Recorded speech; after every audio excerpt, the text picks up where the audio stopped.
வேற லெவலில் எக்ஸ்ட்ரானரியான எபிசோட் வந்திருக்குன்னே சொல்லலாம். மிஸ் பண்ணாமல் ஃபுல்லோடையும் கேளுங்க. கதிர் கையை பிடிச்சி நம்ம முருகர் வந்து அழைச்சிட்டு போகிறாங்க. புவனேஸ்வரியோட சதி திட்டம் பத்மா பார்வதிக்கு அதிர்ச்சி கொடுக்குறாரு நம்ம முருகர். மிஸ் பண்ணாமல் ஃபுல்லோடையும் கேளுங்க. இந்த வீடியோ பிடிச்சிருந்துச்சுன்னா லைக் பண்ணி நம்ம சேனல் கண்டினியூவாக ஆதரவு வந்துட்டாங்க.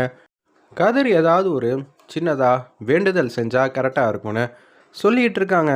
இதுபடி செஞ்சாங்கன்னா கண்டிப்பாக இவங்க யார் என்ன ஏதுன்னு யாருமே கேட்க முடியாது. இவர் சாமி பிள்ளையே ஆயிடுவார். அதனால் இதை செய்ய முடியுமா? இது ரொம்ப கஷ்டமாச்சேன்னு சொல்லி ரகுராம் வந்து சொல்கிறாங்க. அந்த கஷ்டத்தை விடையா இது எல்லாம் கஷ்டம். என்னை பார்த்தா யார் யாருன்னு கேட்டு கேட்டு மனசை கஷ்டப்படுத்துகிறாங்க. அதை விட இது கஷ்டம்லாம் கிடையாது. நான் செய்யறேன், தேரை இழுத்துட்டு வரணும், அவ்வளோதானே. என்னால் தனியாளாக நிச்சயம் வந்து இதை செஞ்சு முடிக்க முடியும். தம்பி, நிச்சயம் உங்களால் முடியாமல் போயிடுச்சுன்னா கண்டிப்பாக நீங்கள் இந்த பழிக்கும் ஆளாவீங்க. சாமி கைவிட்டுற மாட்டார். எனக்கு அவர் மேலே முழு நம்பிக்கை இருக்குது அப்படின்னு சொல்கிறப்ப முருகன் வந்து யோசிக்கிறாங்க. முழு நம்பிக்கை இருக்கா? உனக்கு சோதனை மேலே சோதனை வந்து கொடுப்பாங்க.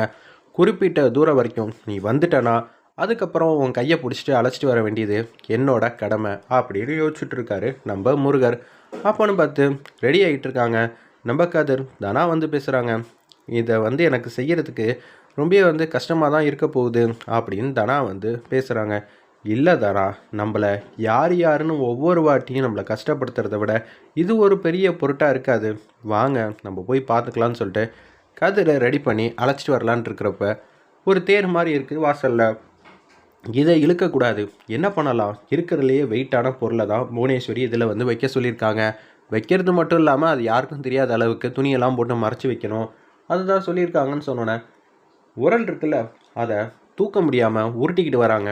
பத்மாவும் பார்வதியும் உருட்டிட்டு வந்து அப்படியே அந்த தேருக்குள்ளே மறைச்சி வைக்கிறாங்க. இது மட்டும் செஞ்சால் போதுமா பார்வதி? துணி ஏதாவது எடுத்துகிட்டு வான்னு சொல்லி பட்டு துணி இதெல்லாம் எடுத்துகிட்டு வந்து அப்படியே சுற்றி வந்து கட்டுறாங்க. அது இருக்கிற மாதிரியே தெரில.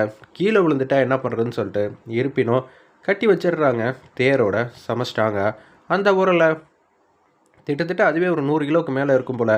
இப்போ நிச்சயம் இது எல்லாம் நம்ம கதிர் தாங்குவான்னு நினைக்கிற. நிச்சயம் முடியாத நீ. நம்ம தான் வந்து ஜெயிக்க போகிறோம். பார்ப்போம். அவனும் இந்த வீட்டுக்கு வருவாங்களா, அதுக்கப்புறம் அவங்க பொண்ணு வருவாங்களா, நம்மளை ஆல்ரெடி 10 பைசா கூட மதிக்க மாட்டேங்கிறாங்க, அதுக்கப்புறமேட்டுக்கு நம்மளை நிம்மதியாக வந்து வாழ விட்டுருவாங்களா?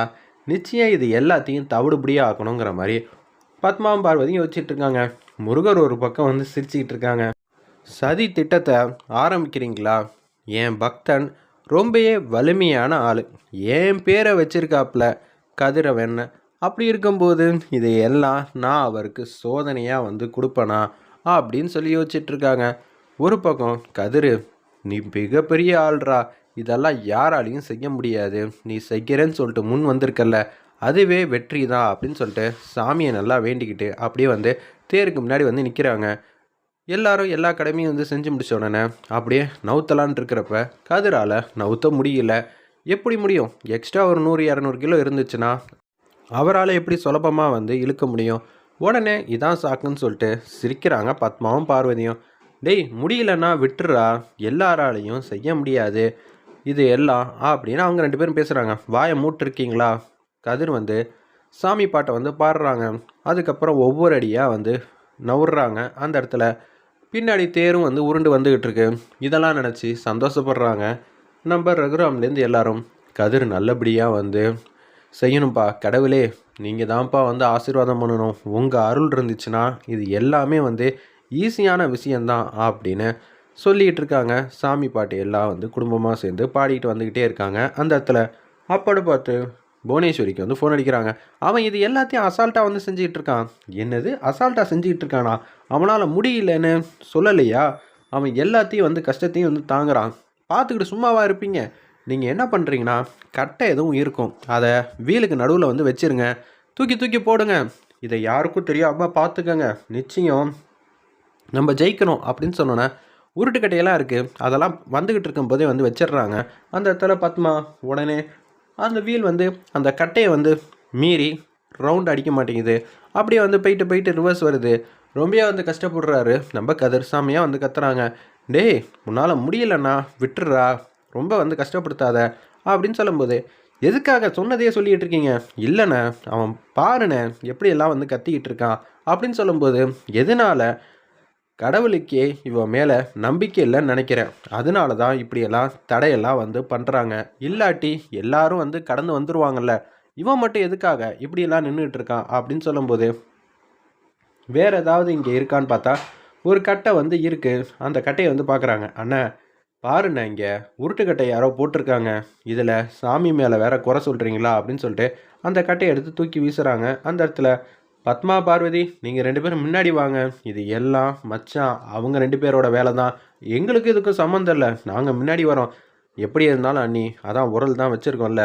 இப்போ இல்லைனாலும் அவன் தோற்று தான் போவான். நம்ம முன்னாடியே போவோம்னு சொல்லிட்டு முன்னாடியே வந்துகிட்டு இருக்காங்க. இருப்பினும் அவர் நின்றுருக்காப்புல திருப்பி இழுக்கணுன்னா ரொம்ப வந்து சக்தி அதிகமாக தேவைப்படுறதுனால நவுற முடியாமல் அப்படியே வந்து நிற்கிறாங்க. விட்டுறலான்னு தான் யோசிக்கிறாப்புல கதிரால் முடியலங்கிற விஷயம் பத்மாவுக்கும் பார்வதிக்கும் நல்லாவே தெரிஞ்சிருது. அவங்க தள்ளி நிற்கிறாங்க. சூப்பர், நம்ம எதுவும் சொல்ல வேணாம். அவனே இன்னும் கொஞ்சம் நேரத்தில் அந்த வார்த்தையை வந்து சொல்ல போகிறான்னு சொல்லும்போது முருகர் வந்துட்டாங்க. கதிரவன், இனிமேட்டுக்கு நான் உன்னை சோதிக்க மாட்டேன். நானே வரேன்ப்பா. என் பக்தர்களை அப்படியெல்லாம் நான் கைவிட்டுருவேனா அப்படின்னு சந்தோஷமாக வந்து சொல்லிட்டு, என்ன கதிரவன் முடியலையா? சோதிக்கிறாங்களா? சோதனையை சாதனையை ஆக்கிடுவோமா? வாப்பா, உன்னால் முடியும் அப்படின்னு சொல்கிறப்ப, என்னன்னு தெரியல, என்னால் ஒரு அடி கூட எடுத்து வைக்க முடியல அப்படின்னு சொல்லும்போது, அண்ணி அவனே சொல்லிட்டான் அண்ணி, ஒரு அடி கூட அவனால் எடுத்து வைக்க முடியலன்னு. இனிமேட்டு நமக்கு சாதகமாக தான் எல்லாமே வந்து நடக்க போகுது அப்படின்னு கேவலமாக வந்து யோசிச்சுட்டு இருக்கிறப்ப, வாப்பா என் கையை பிடிச்சிக்க, உனக்கு தெம்பு செமையாக வந்து கிடைக்க போகுதுன்னு சொன்னோன்னே, இவ்வளோ நேரம் அந்த உரல் இருந்தது அப்படியே மாலையாக மாறிடுச்சு, பூவாக மாறிடுச்சு, வெயிட் ரொம்ப கம்மியாயிடுச்சு. டக்குன்னு கதிரால் ஈஸியாக சுலபமாக வந்து நடக்கிறாப்புல. நம்ம முருகர் கையை பிடிச்ச உடனே செமையாக வந்து சக்தி வந்து கொடுத்துட்டாரு நம்ம முருகன். கதிரவனுக்கு அப்படியே வந்து கூட்டிகிட்டு போகிறாங்க. யார் இந்த பையன்? இந்த பையன் வந்ததுக்கு அப்புறமேட்டுக்கு தேர் என்ன இவ்வளோ வேகமாக ஓடிக்கிட்டு இருக்கு? நம்மளால் பின்னாடி வரணும்னா ஓடி தான் வரணும் போல இருக்கே அப்படின்னு சொல்லிட்டு இருக்கிறப்ப, இந்த பையன் கையை ஏன் பிடிச்சிருக்க அப்படின்னு சொல்கிறப்ப, ஏய் சின்ன பையன் தானே, பிடிச்சா பிடிச்சிட்டு போட்டோம், எதுக்காக ஏதாவது ஒன்று சொல்லிக்கிட்டே இருக்கீங்க? சரிப்பா, இப்போ என்ன நான் கையை விடணும் அப்படின்னு தானே அப்படின்னு சொல்லும்போது, கதிருக்கு ஏதோ ஒரு வெளிச்சம் வந்து கொடுக்குறாரு நம்ம முருகர். செம்மையாக வந்து சக்தி வந்து கிடச்சிருது நம்ம கதிருக்கு. அவர் வேக வேகமாக வந்து போயிட்டுருக்காரு. கடவுளே ஆண்டவா, உன்னை நான் பார்த்துட்டேன்ப்பா, நிச்சயம் என் வாழ்க்கையை நீ பத்திரமா வந்து பார்த்துப்ப அப்படின்னு சொல்லும்போது சிரிச்சுக்கிட்டே இருக்காங்க. சிரிச்சுக்கிட்டே தனியாக வந்து போகிறாங்க. இது எல்லாத்தையும் வந்து பார்க்குறாங்க. டக்குன்னு வந்து மறைஞ்சு போகிறாங்க. அந்த பையன் எங்கே போனான் அப்படின்னு சொல்லி கதிர் கேட்கும்போது, தெரியலையப்பா, இங்கே தான் எங்கேயாவது இருப்பான், நம்ம போயிட்டே இருப்போம்னு சொல்லிட்டு இவங்க எல்லாரும் வந்து கோயிலுக்கு போகிற பாதையில் ஆல்மோஸ்ட் வந்து வந்துட்டாங்க. கோயிலுக்கு நேராக தான் வந்துகிட்டு இருக்காரு நம்ம கதிரும் ஒட்டுமொத்த குடும்பமும். இதை கொஞ்சம் கூட வந்து எதிர்பார்க்கல பத்மாவும் பார்வதியும். அண்ணி என்ன நீ ஆச்சு? அவ்வளோ பெரிய வெயிட்டை எப்படி அண்ணி இவன் தாங்குறான்? ஒன்றும் முடியலையே, எப்படி இவனால் முடியுது அப்படின்னு சொல்லி அவங்க 2 பேரும் யோசிச்சுட்டு இருக்கிறப்ப, வேக வேகமாக நம்ம பண்ணி வச்ச வேலையெல்லாம் யாருக்கும் தெரியக்கூடாது, எப்படி இது நடந்துச்சுன்னு தெரியலையே அப்படின்னு சொல்லி யோசிக்கும்போது, மணி, ரகுராம் எல்லாரும் வந்து ரொம்ப சந்தோஷப்படுறாங்க. ஆல்மோஸ்ட் வந்து கடவுளோட அருள் கரணத்தினால நம்ம பையனுக்கு மிகப்பெரிய சக்தி கிடச்சிருச்சு. அதனால தான் இவ்வளோ வேகமாக இந்த இடத்துக்கு வந்து வந்துட்டோம். கடவுளே, இன்னும் கொஞ்சம் தூரம் தான், இந்த 500 மீட்டரும் நல்லபடியாக வந்துடணும் அப்படின்னு ரகுராம்லேருந்து எல்லாரும் சாமியை வந்து கும்பிட்டுட்டு இருக்காங்க. வெயிட் பண்ணி பார்ப்போம்.